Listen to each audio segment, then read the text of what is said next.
So, this is something a little different. I thought that after I did my Deltarune theory videos, it would be good to explain some elements of my own lore, various elements of my own story that I'm telling, various elements which may be confusing to some who may read my stories for the first time and not really understand what I'm trying to do. Um, I think one of the first things I need to explain is the nature of the 12 sided mirror, the nature of the type of story we are dealing with. So, it may be good to just read the first chapter of Planetary Lullaby to give you a good indication of the um, world that we are dealing with. Soul of moon, hear my voice, bring my voice. As I enter your gate, I tell you the quest of my friends. Let the record keeper keep these words, and the words to come after. Chambers of reality, layered in glass, that which some have called glass, that is, whatever it may be. Chambers reaching out in four arms of three. At the center and around, a palace larger in size than all of the chambers multiplied by themselves, and yet too small to house the glory of the one it was built for. 12 chambers of glass orbit the great halls, their slumberings in straight lines, their movements in wake, never listing too far to escape their orbit. Many souls wait in dreamless slumber for their time to awake. Souls of 12 parts, that if one may be lost too soon, the others could save it from such a fate. As though some parts would be lost, and some would be lost anyway. A part of each soul would be kept in one of the 12 chambers, as their birthplace. They could travel and mingle among the chambers if they pleased, unless the tunnels between each chamber were blocked or made unreachable. And when he, the great Tavaleph, saw in the time before time the worlds he would create, he spoke them into existence, and then it was. These are the chambers of the 12-sided mirror. Ru, Sim, Lev, Jud, Dan, Naf, Ga, Ash, Iz, Zeb, Joe, and Benj. So, essentially, you could think of this universe in regards to a multiverse, but if there were only 12 of them. So instead of an infinite number of universes, there's 12 universes. And every soul exists across these 12 universes, and this soul is split up into 12 distinct parts, which are all the same soul. So there's like one soul with 12 different characters, and each of these 12 characters lives in one of these 12 chambers. In regards to the palace, this great palace is a place called Hall of King. And this Hall of King is essentially a large palace which is bigger than the universes themselves. And this large palace is home to Tavaleph, who is essentially the god of the 12-sided mirror story. Um,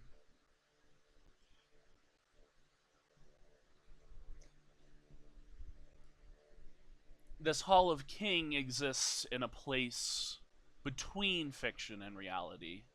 Therefore, Tavaleph exists as a lord above both fiction and reality.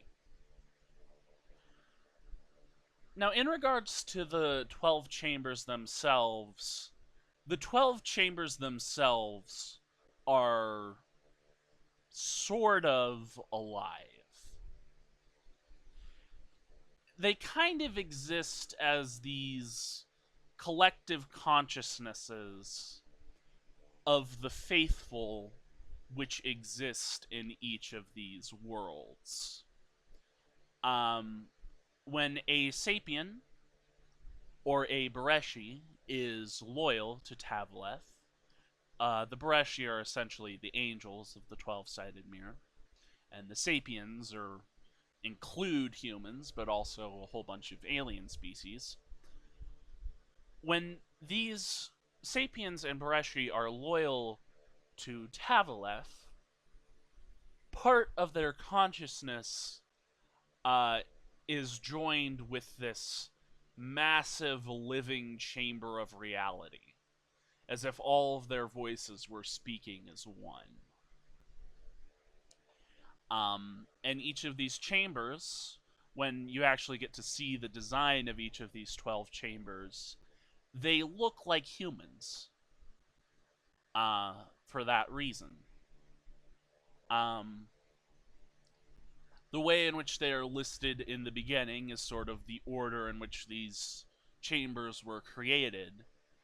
However, the fourth one, Jude, this one is sort of the leader of the 12 chambers in a sense.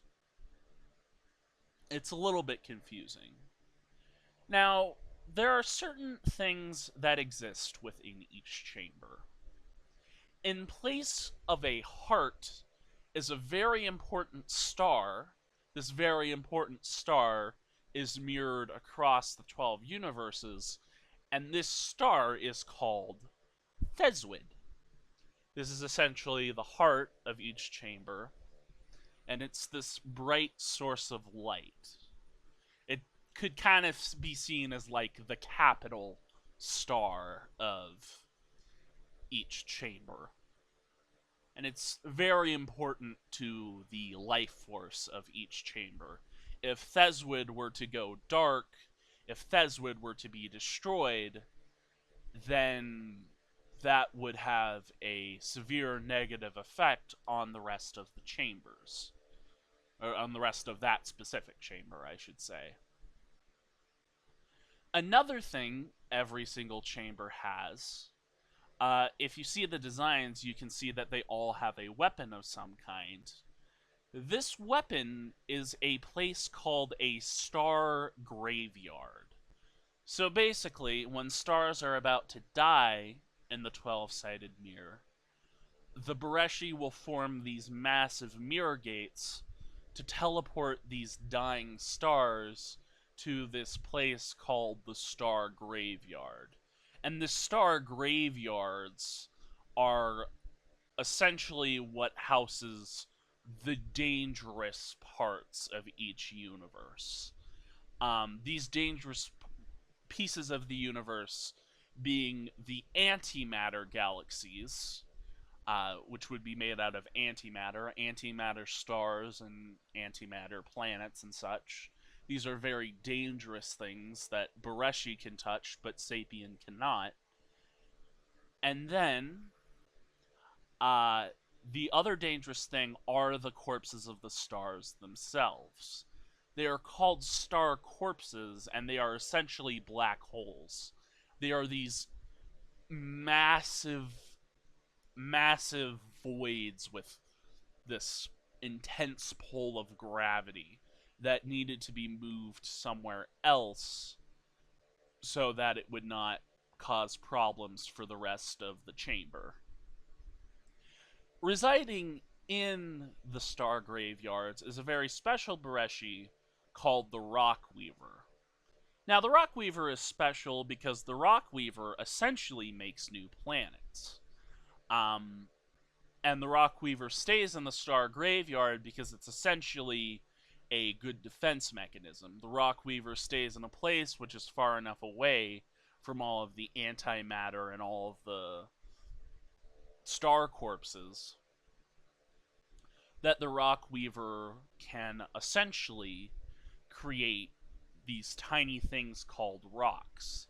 These tiny things called rocks are given to Bereshi for them to defend. They are given to planetary Bereshi immensely powerful Bereshi, and these planetary Bereshi will take care of the rock and defend it from the Ubermesh until it is time for that rock to reach adulthood and become either a planet or a star.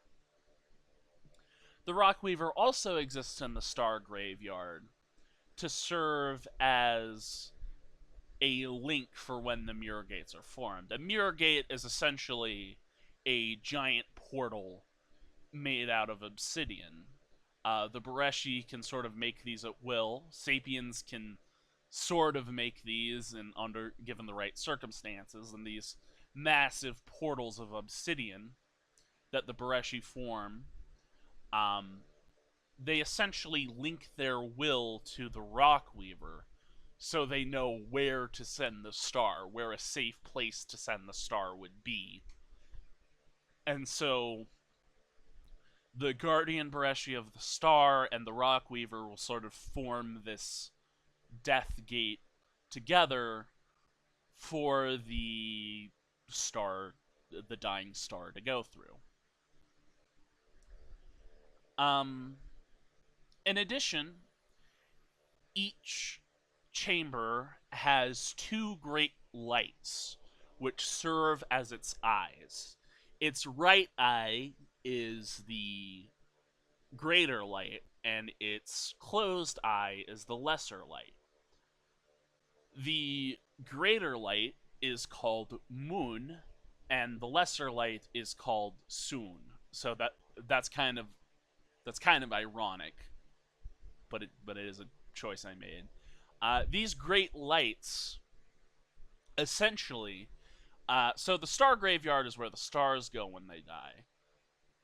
When a star dies, its planets need to go somewhere else because the stars and planets are all alive in my stories. The planets need to go somewhere, and they go to this place between the two great lights, the greater light and lesser light. And these planet cores, they essentially remove the cores from the planets to bring the planet cores to these greater and lesser lights. They orbit the greater and lesser lights and are watched over by two guardians. These two guardians are Sol, the watcher of the greater light. He would be called Soul of Moon. And then the watcher of the lesser light is named Luna. This would be Luna of Sun. So you have Soul of Moon and Luna of Sun.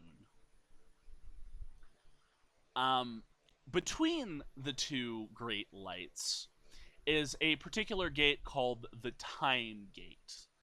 Now, the Time Gate, first of all, when the planet cores are sort of orbiting in this infinity symbol, I guess is the closest comparison.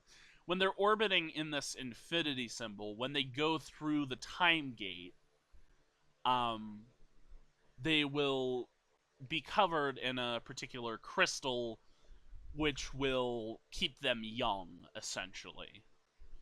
And then when they reach the time gate again from the other side, as it's making like its second loop around, they will then lose this crystal. And then when they go back around again, they will gain the crystal. And then when they go back around again, they will lose it. And this will essentially keep the planets orbiting in an immortal state, but an immortal state where they will be kept in peace. Um, Now, there is another Bereshi who's very closely related with Sol and Luna, and this would be Thela. Thela is one of the most powerful Bereshis I have created for my story. Thela isn't Tavaleph. Tavaleph's like way more powerful. But what Thela is he's this massive lion-themed Bereshi who essentially keeps watch over this orb called the Orb of Prophecy. Thela could kind of be considered like the pet lion of Sol and Luna. He's like a good friend of them. Thela can exist in one of two places. Thela can either exist in his own personal void, which is sort of detached from the rest of the universe because he is so big that if he would enter the rest of the universe, he may destroy the star therein, which is only a good thing if the star rebelled like the star of Odotham did. Um, so Thela kind of exists in his own void, which is sort of in the right wrist of each chamber. It's essentially in that right wrist part of each chamber. And that's kind of the void where Thela resides. However, he can also go to the place of the Great Lights, much like Sol and Luna can. And interesting thing enough, this time gate is sort of the source of a lot of bootstrap paradoxes in the 12-sided mirror. I used bootstrap paradoxes because they're like the cool type of time travel paradox. So the time gate, in addition to providing the planet cores with eternal youth, the time gate can also send things back in time insofar as the time gate has existed. So there was a point when the time gate didn't exist. Then the time gate sort of appeared out of nowhere. And when this time gate appeared out of nowhere, these particular gems came out of each of them. In one chamber, 7 gems came out. And these 7 gems were chased away by this massive dragon called Velthamir. So there was like 7 evil stones that came through the gate, and they only came through one chamber. And these 7 stones were chased away by a massive dragon called Velthamir.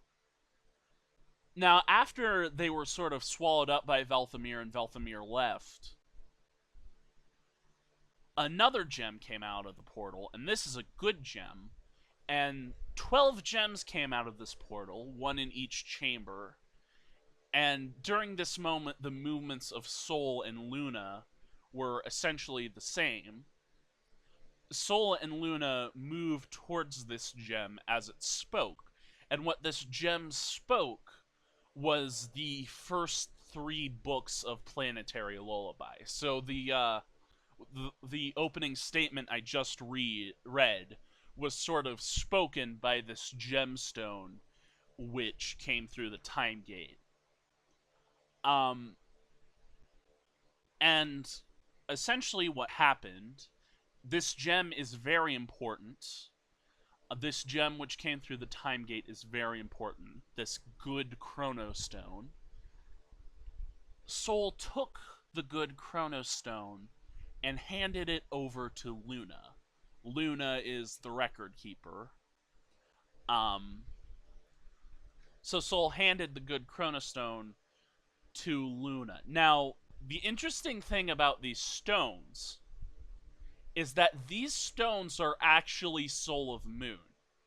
Because in the future, Soul of Moon had a massive battle against several powerful Ubermesh.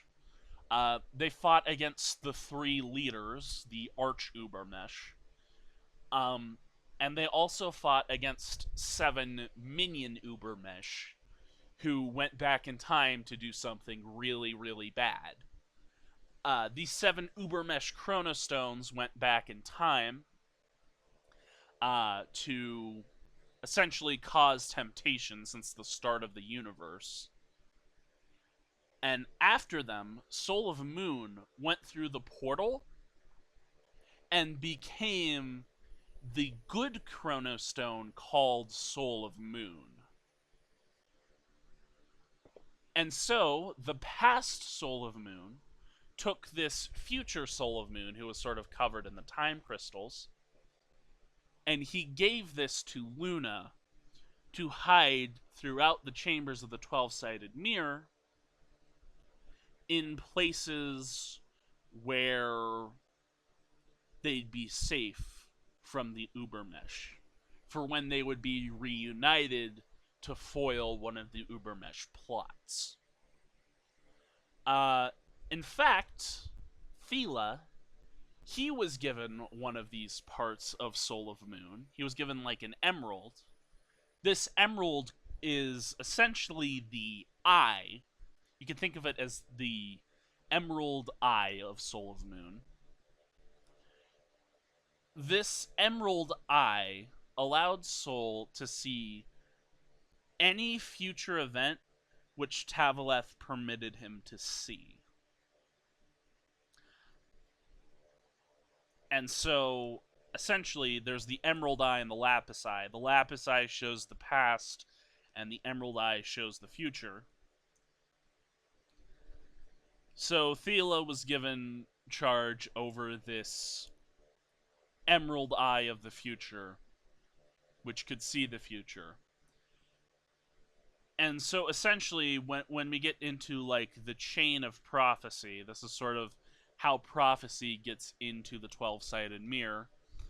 Tavaleph knows everything that's going to happen. Soul knows what he is allowed to know. Thela gives this information to the message bringer, who at the time of Planetary Lullaby was a Bereshi named Tavaleph. And then Tavaleph will take this to the Guardian Bereshi of Theswid, which is usually Achelem. And then this message will spread to all the other Archbereshi. The Archbereshi are sort of the guardians of stars and the 12-sided mirror. And so that gets to the planetary Bereshi, which gets to the normal Guardian Bereshi, and this is essentially how the chain of prophecy works. So you got all that? So you know how my universe works now? Great.